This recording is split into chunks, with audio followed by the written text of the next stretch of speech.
Seguimos com o nosso tempo de estudo da palavra do Senhor no livro de Apocalipse.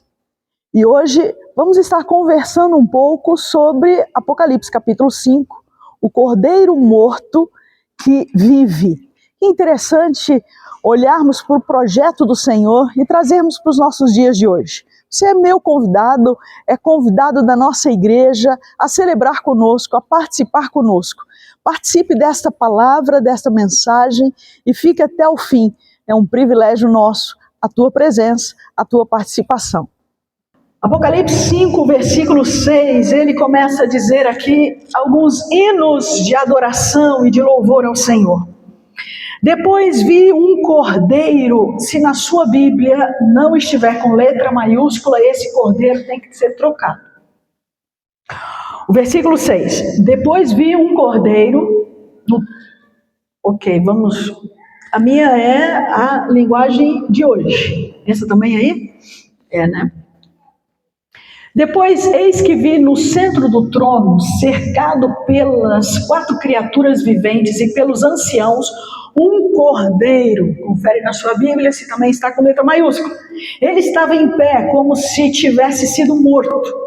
Ele tinha 7 chifres, 7 olhos, que são os 7 Espíritos de Deus enviados a toda a terra. Pode seguir? E ele se aproximou e recebeu o livro da mão direita daquele que estava sentado no trono.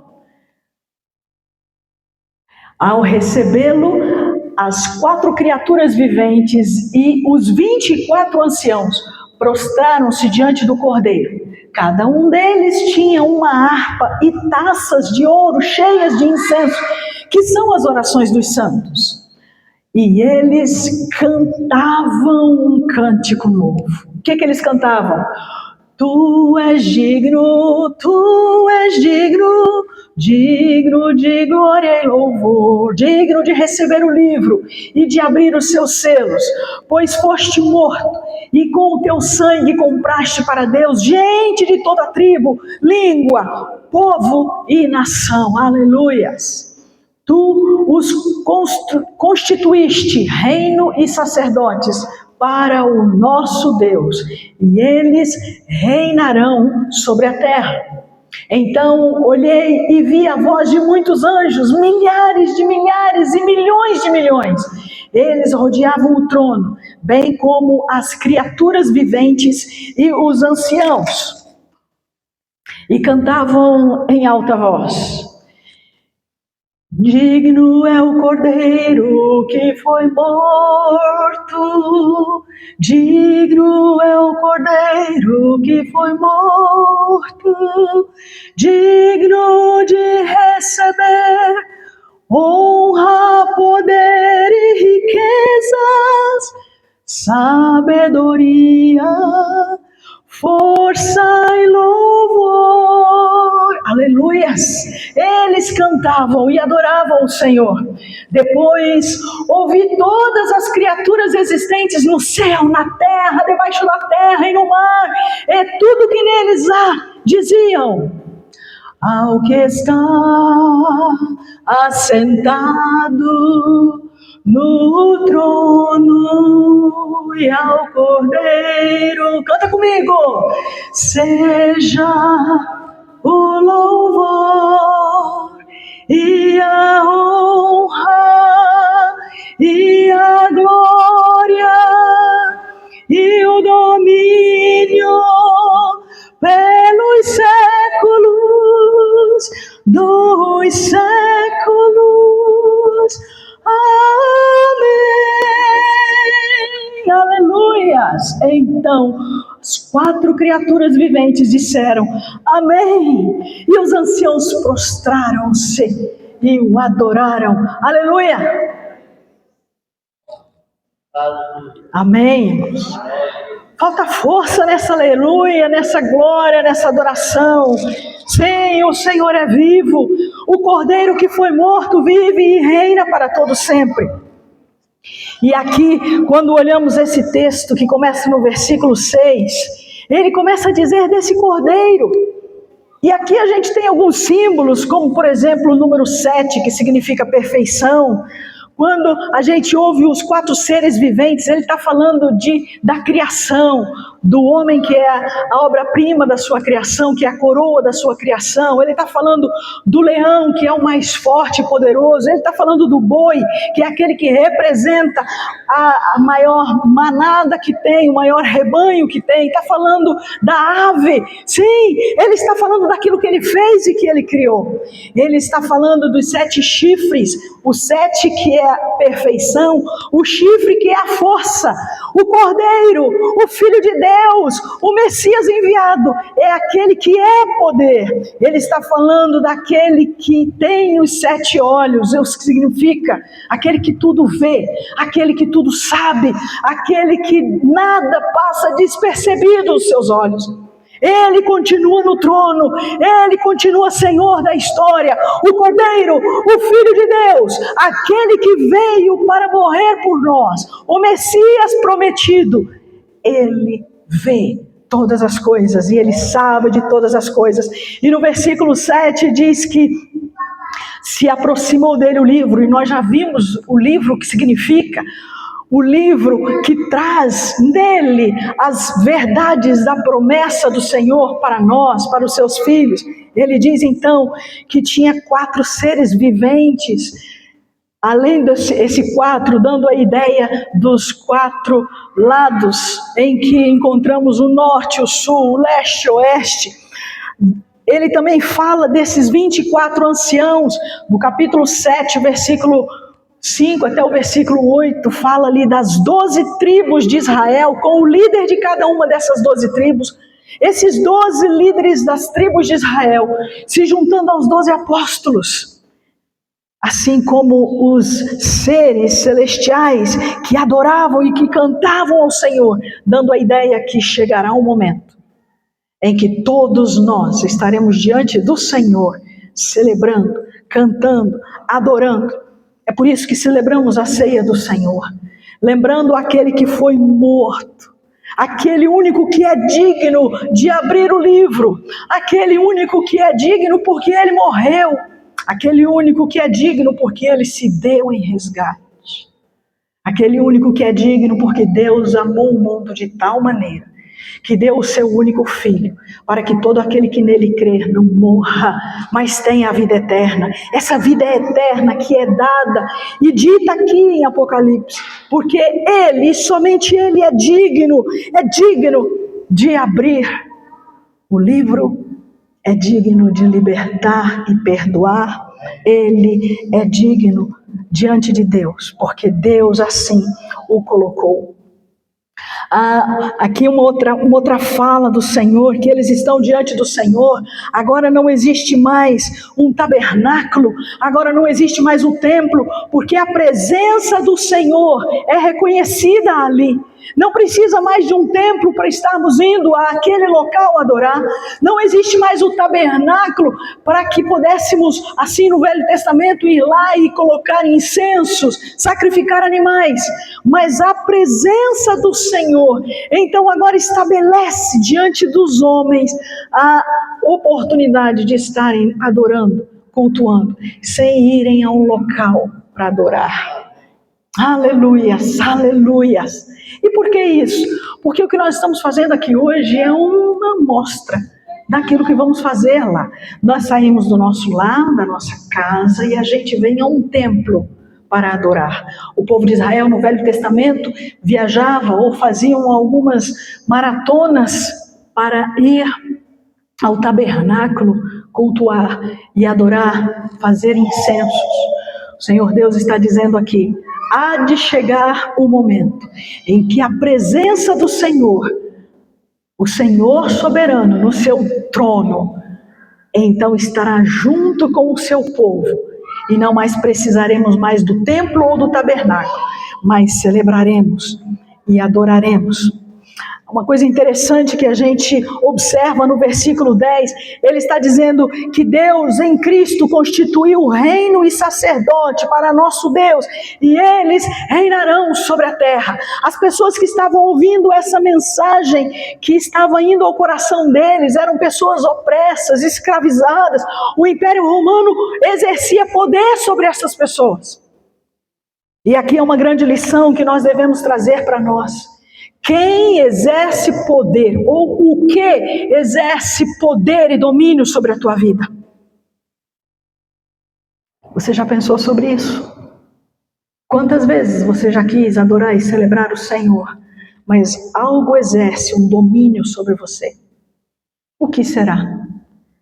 Provavelmente é isso que você precisa colocar diante do Senhor e dizer: Senhor, livra-me dessa escravidão. Livra-me desta opressão. O trabalho, o dinheiro, a riqueza, a bebida, o cigarro. O que exerce domínio sobre você, que te impede de estar na presença do Senhor? Há de chegar um momento em que não teremos mais como arranjar desculpas. E se provavelmente você deixar passar, talvez você perca a oportunidade de estar diante do Senhor, adorando, exaltando e cultuando. A outra questão que aprendemos aqui no versículo 10 é que aquelas pessoas eram escravas daquele império. Eles se sentiam desprezíveis. Como é que eles podiam acreditar que iriam reinar? A palavra diz: tu os constituístes reino e sacerdote para nosso Deus. Eles vão reinar sobre a terra. Presta atenção, olha aqui para mim. Você crê no perdão de Deus na sua vida? Você crê na salvação de Deus na sua vida?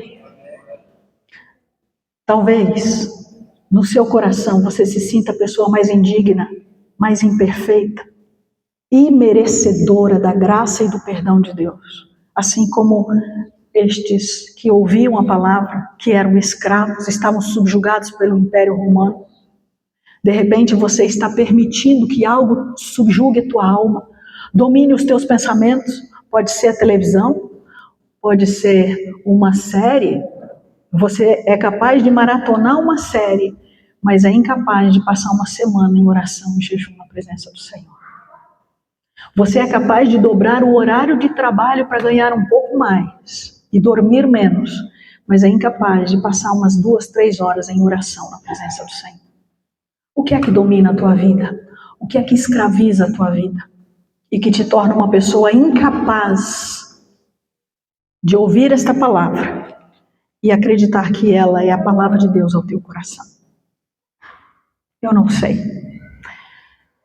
Eu às vezes fico pensando, principalmente de ontem para hoje, o que levou meu primo Kaique a dar cabo na sua vida. Que tristeza ele estava vivendo, que abismo de alma ele estava vivendo, para encontrar no suicídio a solução para a qual ele estava passando. Eu não sei. Mas é isso que Deus está falando comigo e com você. O que é que você está deixando aprisionar a sua alma? O que é que você está deixando dominar o teu coração? E que você não consegue encontrar a graça, o amor, o poder libertador, que você não consegue cantar como esses cânticos aqui: digno é o Cordeiro que foi morto, de receber poder, riqueza, sabedoria, força, honra, glória e louvor. O que te impede de adorar o Senhor? De clamar ao Senhor, dizendo que Ele é o Rei dos Reis, o Senhor soberano sobre a tua vida?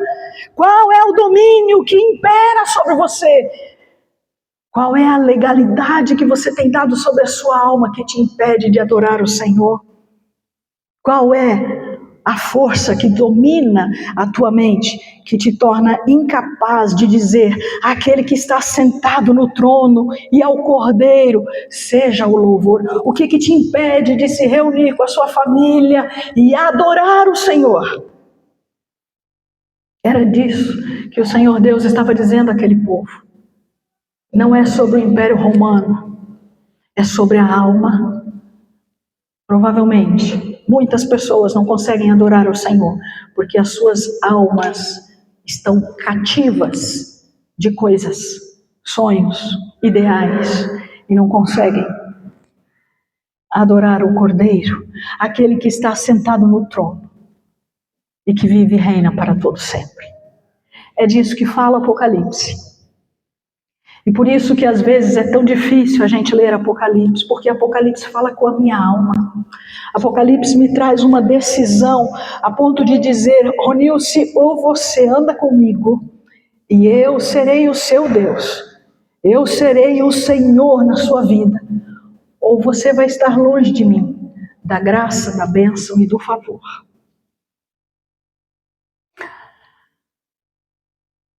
Muitos que estavam aqui ouvindo e cantando, vejam, imagine o Cordeiro. João chega e diz: eis aí o Cordeiro de Deus, que o quê? Quem lembra da frase? Poucas pessoas conhecem essa frase. Quem conheceu e falou aqui, fala mais alto. Ó. Eis aí o Cordeiro de Deus. Isso, agora você aprendeu o que ouviu agora pela primeira vez. João Batista diz para a multidão: eis aí o Cordeiro de Deus que tira o pecado do mundo, a ele ouvir e seguir. Ele está dizendo para nós. Só que aquelas pessoas que estavam ouvindo, estavam vendo o filho de um carpinteiro. Estavam vendo um menino simples que nasceu ali em Nazaré, naquela comunidade simples, humilde. Como é que João Batista diz um negócio desse? Quando nós olhamos aqui para o versículo 13, ele diz: aquele que está assentado no trono e ao Cordeiro, este Cordeiro de Deus que tira o pecado no mundo. Jesus não é aquele humildezinho, Jesus não é aquele pequeno, incapaz, imperfeito. Jesus é aquele Deus que se fez humilde para conquistar o meu coração e o seu coração. Sim, Jesus é o próprio Deus encarnado, aquele que veio para anunciar presentes extraordinários e maravilhosos para mim e para você. Jesus é aquele Deus encarnado que se fez humilde, simples, filho de um carpinteiro, para dizer que me ama, para dizer que ama você, para dizer que Ele continua cuidando de você, da sua vida, da sua família, e que você pode confiar nele. Esse humilde carpinteiro, esse humilde menino, filho de José, que nasceu ali naquela carpintaria, ele é o Rei dos Reis, o Senhor do Senhor, e virá com o seu reino soberano para reinar, e junto com ele a sua igreja. Aleluias! Você quer esse rei na sua vida? Sim ou não? Eu quero esse rei na minha vida. Aleluias. Então, diga isso e viva com ele. Eu já estou chegando ao final, porque nós vamos continuar adorando o Rei dos Reis, o Cordeiro que foi morto. Mas eu quero dizer, cuidado com aquilo que é dito em nome desse Rei dos Reis e Senhor dos Senhores. Tem muita gente que é seguidor ou seguidora de youtubers gospel. Então, os jovens ali, os adolescentes, hoje tive uma conversa, os 2 adolescentes aqui, e eles me deram uma enquadrada nessa questão da tecnologia, né? Mas tem muita gente que prefere ligar ali a internet e vai lá nos influenciadores gospel e diz: essa mensagem aqui, não vou ouvir essa mensagem não, deixa eu ver outra mensagem, e vai lá ouvir outra mensagem, não, essa mensagem não vou ouvir, deixa eu ver outra que tem aqui, e começa a ouvir o que vem da internet e baseia a sua fé naquilo que é dito na internet. Por isso que a gente fala, você que está assistindo conosco, vem aqui no presencial. Vamos ter conexões pessoais como é feita num pequeno grupo, mesmo um pequeno grupo com mais de 30, mas ainda assim a gente faz conexões. Por quê? Porque às vezes você prefere não se conectar com pessoas para aprender a verdade do Senhor, você fica na internet e quando aqueles que você está seguindo na internet falam algo que você não gosta, você deixa de seguir esse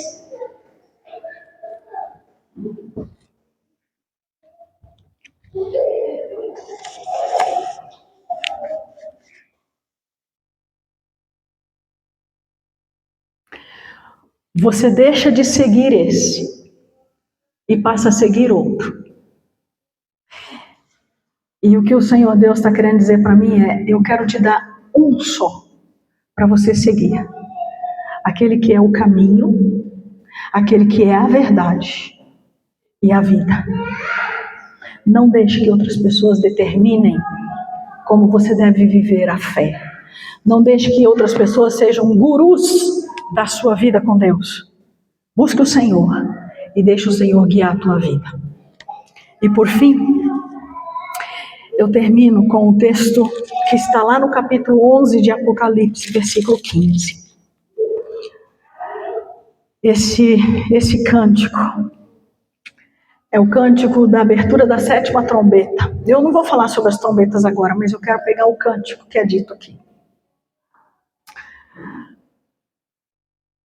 Houve louvores, vozes que celebravam a Deus e diziam: o reino do mundo se tornou de nosso Senhor e do seu Cristo. Deixa eu dizer uma coisa. A palavra de Deus diz que o príncipe deste mundo é... os três que falamos aqui, nós vamos falar mais forte, porque tem bastante gente que não sabe. Vamos lá. O príncipe deste mundo é... Isso, guarda isso. Guarda disso. Há um outro versículo que diz que o mundo jaz no... Isso, mas vamos falar mais alto, que tem alguém que não está sabendo ainda. Vamos lá. O mundo jaz no... Então presta atenção, olha aqui para mim. Me escute aqui. O príncipe desse mundo é Satanás. O mundo jaz no maligno. Tudo aquilo que é produzido no mundo vem de onde, irmãos? Vem de dentro do inferno. Escuta, eu não estou inventando, tá bom? Eu não estou inventando. Quando você vai lá e liga num programa, ou a própria internet, às vezes até alguns pseudo-falsos cristãos, alguns programas que são gospel, cuidado com a origem. Cuidado com a origem. Porque a palavra de Deus já diz que o príncipe desse mundo é Satanás. A palavra de Deus também diz que o mundo jaz, isto é, repousa no maligno. Todas as ideias que vêm do mundo não vêm de Deus. E aqui nesse texto de Apocalipse 11:15, aqui tem um resgate dessa história. Tem um resgate. O reino do mundo se tornou de quem? Vamos aqui no cântico, onde estão iniciando aqui as aspas. O reino do mundo se tornou... De novo, falem comigo. O reino do mundo se tornou do nosso e do seu... Deixa eu voltar de novo, talvez você não esteja entendendo. O início do versículo 15 diz que vozes nos céus, em alta voz, diziam, adoravam, celebravam, dizendo o quê? Agora juntos comigo. O reino se tornou e do seu... E ele... Aleluias! Então presta atenção, há de chegar um momento em que o mundo não mais vai jazer no maligno, em que o príncipe do mundo não será mais Satanás. Há de chegar um momento, queridos, em que o Senhor será o rei soberano sobre o mundo e todas as coisas. O reino do mundo se tornou do nosso Senhor e do seu Cristo. Aleluias, aleluias! É disso que nós cremos e é disso que falamos na celebração da ceia. A palavra do Senhor diz: todas as vezes que participardes desse memorial, deveis lembrar da morte de Jesus até que ele venha. Se essa é a sua esperança, você assim crê. Se você já confessou Jesus como seu único Senhor e Salvador, se a sua fé no Senhor já foi professa publicamente através do batismo por imersão, se você já comunga dessa mesma esperança e graça, que o reino do nosso Senhor e do seu Cristo será para todo sempre e eterno, e essa é a tua esperança, então enquanto cantamos esse cântico, levante-se do lugar onde você está, pegue os elementos e aguarde para juntos celebrarmos o Senhor. Que bom que você chegou até aqui. Então, eu peço que você compartilhe esta palavra, se ela foi uma palavra de bênção na tua vida, compartilhe nos teus grupos de relacionamento, com a tua família, e certamente a bênção do Senhor também será para eles. Siga as nossas postagens, participe conosco sempre que puder. Estamos aqui na rua Nair Bonato Tozin, número 237, no bairro Mauá, aqui em Colombo. Você é nosso convidado, sua família é nossa convidada, é uma bênção e um privilégio estar conosco. Deus te abençoe, em nome de Jesus.